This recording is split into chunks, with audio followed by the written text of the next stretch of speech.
आज से कुछ दिनों बाद आपकी घर की छत पे लगा आज का सोलर पैनल कबाड़ हो जाएगा। क्यों? क्योंकि मार्च 2026 जापान ने एक ऐसा आविष्कार किया है जो सोलर इंडस्ट्री को पलट के रख देगा। अगर आज आपकी छत पे सिर्फ 2 एसी चलाने लायक सोलर पैनल लगाने की जगह है, तो इस नई टेक्नोलॉजी से आपके घर पे 4 एयर कंडीशनर उतने ही पैनल से और उतनी ही जगह में चल जाएंगे। जगह आधी, बिजली दोगुनी और आपका बिजली बिल हमेशा के लिए जीरो। याद है आपको जब वो बटन वाले नोकिया फोन की जगह अचानक स्मार्टफोन ने ले ली थी? 30 लाख करोड़ की ग्लोबल सोलर इंडस्ट्री में भी ठीक वैसा ही भूचाल आने वाला है। पिछले 65 सालों से आप और हम जो सिलिकॉन पैनल इस्तेमाल कर रहे हैं, उसकी एक फिजिकल लिमिट थी 33.7%। जापान के वैज्ञानिकों ने सिंगलेट फिक्शन नाम के प्रोसेस से उस लिमिट को तोड़ दिया है और 130% क्वांटम यील्ड अचीव कर लिया है। ये सोलर का आईफोन मूवमेंट है। आज दुनिया के 97% सोलर वेफर मार्केट पर चीन का कब्जा है, लेकिन ये नई जापानी टेक्नोलॉजी पूरी ग्लोबल सप्लाई चेन को जीरो से रिसेट कर देगी। तो फ्रेंड्स, मैं हूं दीपक चौधरी और आज आपको एक ऐसी फ्यूचर टेक्नोलॉजी में बताने जा रहा हूं जो आने वाले टाइम में फिजिक्स के नियमों को दोबारा से रीराइट करने वाली है। ये टेक्नोलॉजी आपके घर कब पहुंचेगी, कितने रुपए में आप ये टेक्नोलॉजी ले पाएंगे और क्या भारत इस बार ट्रिलियन डॉलर रेस में चाइना को हरा पाएगा। और साथ ही अगर आप अपने घर पे सोलर पैनल लेने का सोच रहे हो तो क्या आपको रुकना चाहिए या फिर आज के आज आपको सोलर पैनल लेना चाहिए? सभी सवालों के आंसर आज आपको इस वीडियो में देने वाला हूं। इस रिसर्च को मैं 4 हिस्सों में डिकोड करूंगा। सबसे पहले समझेंगे कि ये 65 साल पुरानी लिमिट क्या है, फिर जापान का असली ब्रेक थ्रू क्या है, और तीसरे में मैं आपको एक ऑनेस्ट रियलिटी चेक दूंगा कि ये मार्केट में कब आएगा, और सबसे लास्ट में बात करेंगे कि इस रेस में भारत की एक्चुअल पोजीशन क्या है। तो फ्रेंड्स, साल था 1961 और 2 वैज्ञानिक थे, विलियम शॉकले और हंस क्वेसर। उन्होंने एक रिसर्च पेपर पब्लिश किया और दुनिया को एक कड़वा सच बताया। उन्होंने साबित किया कि आप चाहे कितनी भी कोशिश कर लें, एक single junction silicon solar cell ज्यादा से ज्यादा 33.7% एफिशिएंसी से ज्यादा एफिशिएंट हो ही नहीं सकता। और इसे ही हम शॉकले क्वेसर लिमिट कहते हैं। ऐसा क्यों है? क्योंकि फिजिक्स का एक नियम यह है कि सूरज की रोशनी का एक फोटोन सिर्फ एक इलेक्ट्रॉन को ही एक्साइट कर सकता है। अगर फोटोन में एनर्जी ज्यादा भी है तो भी एक ही इलेक्ट्रॉन निकलेगा और बाकी बची हुई एक्स्ट्रा एनर्जी हीट के रूप में वेस्ट होके निकल जाएगी। यही रीजन है कि हमारे best to best solar panel, जो कि 2025 के लास्ट और 2026 में टॉपकॉन से लेके HJT और HDT तक, अभी भी हम लोग इतनी जबरदस्त टेक्नोलॉजी होने के बाद भी 22% से 24.7% एफिशिएंसी से ज्यादा अचीव कर ही नहीं पाए, क्योंकि थ्योरेटिकल लिमिट है 33.7%। प्रैक्टिकली बात करें तो 24 और 25% के बीच में कहीं लटके हुए हैं। लेकिन जापान के एक साइंटिस्ट, एसोसिएट प्रोफेसर योइकी सासाकी ने इस 65 साल पुराने रूल को चैलेंज कर दिया है। तो 25 मार्च 2026 को journal of American chemical society JACS में एक रिसर्च पब्लिश होती है। जापान की कैशु यूनिवर्सिटी और जर्मनी की जोहानस गुटेनबर्ग यूनिवर्सिटी के रिसर्चर ने मिलकर एक ऐसा कारनामा किया है जिसे हम सिंगलेट फिशन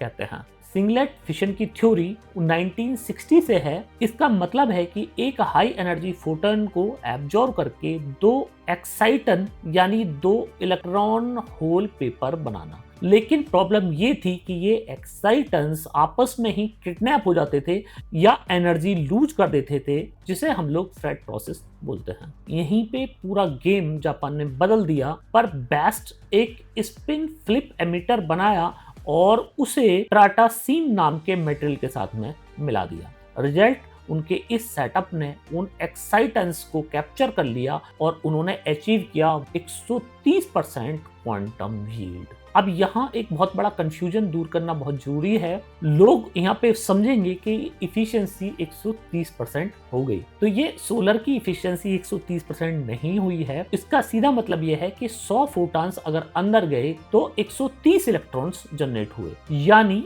एक फोटोन से 1.3 इलेक्ट्रॉन्स। और ये साइंस के लिए एक चमत्कार से कम नहीं है। लेकिन असली सवाल ये है कि क्या ये पैनल आपके घर में लगेगा, कब लगेगा, और सबसे इंपॉर्टेंट कि कितने में लगेगा। तो वीडियो में कंटिन्यू बने रहिए, आगे आपको सारी चीजें बताता हूँ। अभी ये जो रिसर्च है ये प्रूफ ऑफ कॉन्सेप्ट है और ये अभी सॉल्यूशन फेज में है, यानी लिक्विड फॉर्म में टेस्ट हुआ है, इसका सॉलिड स्टेट सेल बनना अभी बाकी है। साइंटिफिक रियलिटी ये है कि ये टेक्नोलॉजी आने वाले टाइम में बहुत बड़ा गेम चेंजर होने वाली है, पर इसके लिए अभी कुछ एक साल आपको इंतजार करना पड़ सकता है। आने वाले कुछ ही सालों में इससे बना हुआ कमर्शियल प्रोडक्ट देख सकते हैं, लेकिन जब ये आएगा क्या होगा? अगर हम सिलिकॉन सेल्स के ऊपर इस सिंगलेट फिशन मटेरियल की कोटिंग कर दें तो वो 33.7% की जो लिमिट है वो टूट जाएगी। तो इसका सीधा सा मतलब यह है कि थ्योरेटिकली इफिशिएंसी 45% से ज्यादा जा सकती है। प्रैक्टिकल इंपैक्ट ये होगा कि जितनी जगह में आज 3 किलोवाट का सोलर सिस्टम लगता है, उतनी ही जगह में 5 से 6 किलोवाट का सोलर सिस्टम लग जाएगा। और इस टेक्नोलॉजी में चूंकि बहुत ज्यादा अलग से कोई खर्चा करने की आवश्यकता नहीं है, तो जो कीमत है वो लगभग इतनी ही रहने वाली है जितनी सिलिकॉन पैनल्स की है, पर इफिशिएंसी 24% से सीधा 45% जंप कर सकती है। तो इसका मतलब ये हुआ कि कीमत लगेगी आधी, बिजली बनेगी दूनी, और जगह भी आपकी लगने वाली है आधी। अगर इस डीप इनसाइट से आपको कोई वैल्यू मिल रही है तो चैनल को सब्सक्राइब जरूर कर लेना, क्योंकि एनर्जी इंडस्ट्री की हर बड़ी से बड़ी न्यूज मैं बिना हाइप और 100% रियलिटी के साथ में आपको यहाँ पे देता हूँ। अब आते हैं सबसे इंपॉर्टेंट सेक्शन पे कि ठीक है, दुनिया ने तो एक से एक बड़ी टेक्नोलॉजी बना दी, पर भारत इसमें क्या कर रहा है। दिसंबर 2025 तक इंडिया की solar module manufacturing capacity 200 gigawatt cross कर चुकी है। हम दुनिया में 5वें नंबर पे हैं, लेकिन एक बहुत बड़ा गैप है। हमारी सोलर सेल कैपेसिटी जून 2025 तक सिर्फ 29 गीगावाट थी, जिसे जून 2026 तक 42 गीगावाट करने का टारगेट है। आज भी पूरी दुनिया में 91% पॉलीसिलिकॉन और 97% वेफर्स पर चाइना का कब्जा है। इसे तोड़ने के लिए भारत सरकार ने पीएलआई स्कीम में करीब 48,000 करोड़ रुपए इन्वेस्ट किए हैं, जिससे लगभग 38,500 डायरेक्ट न्यू जॉब्स क्रिएट हो रहे हैं। क्या भारत सिर्फ पैनल असेंबल कर रहा है? तो सीधा आंसर है नहीं। IISc बेंगलोर में सिंगलेट फिशन पर बहुत एग्रेसिव रिसर्च चल रही है। IIT बॉम्बे, TIFR और IISER के साइंटिस्ट भी इस रेस में एक्टिव हैं। हम थ्योरेटिकली रिसर्च में दुनिया से पीछे नहीं हैं, बस कमर्शियली स्केल अप में हमें अभी कुछ और इन्वेस्ट करना है। अब तीसरा और भारत का असली एडवांटेज, इस जापानी रिसर्च में इस्तेमाल हुआ है मोबिल्डम, और आपको ये जान के बहुत खुशी होगी कि भारत के राजस्थान और कर्नाटक में इसके रिजर्व्स मौजूद हैं। 31 मार्च 2026 तक हमारा इंस्टॉल्ड सोलर कैपेसिटी लगभग 150 गीगावाट हो चुका है और 300 गीगावाट का हमारा टारगेट है। 1 जून 2026 से ALM लिस्ट 2 जारी हो रही है, यानी डोमेस्टिक सेल का इस्तेमाल मैंडेटरी हो जाएगा। अडानी और रिलायंस जैसी कंपनियों की गीगा फैक्ट्री लगभग तैयार हैं। अगर भारत ने बिना किसी पॉलिटिक्स के इस नई सिंगलेट फिशन टेक्नोलॉजी को जल्दी ग्रैब कर लिया तो अगले 20 साल में चीन से मीलों आगे निकल जाएंगे।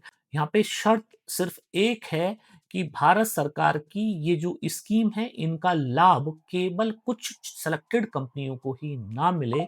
इस स्कीम का लाभ छोटे छोटे MSMEs को भी मिले, छोटे छोटे रिसर्चर्स को मिले। भारत सरकार रिसर्च और डेवलपमेंट को और बढ़ावा दे, जिससे नए नए स्टार्टअप निकलें, और नए नए स्टार्टअप अगर भारत में निकलेंगे, निश्चित तौर पे भारत दुनिया में एनर्जी के मामले में विश्व गुरु बन जाएगा। तो फ्रेंड्स, क्या आपको लगता है कि आने वाले 20 साल में हम इस रेस में चाइना को हरा पाएंगे?